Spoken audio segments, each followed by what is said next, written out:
Hello everyone, in this video I'm going to show you how to create a Solana card on Revolut. Basically it's very easy. I'm going to show you step by step how to do it.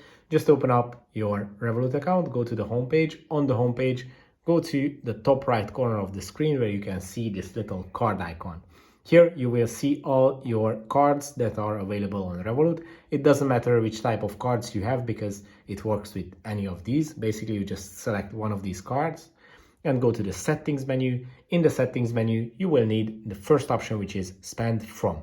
And with this option, you can set the specific account, bucket, or wallet that you would like to use for this debit card. So basically, when you scroll down and select Solana, if I find it, here it is. When you select Solana, this card becomes your Solana card. Anytime you use it for payments, purchases, it's going to charge your Solana balance on Revolut. If this video was helpful for you, please consider sending a super thanks donation.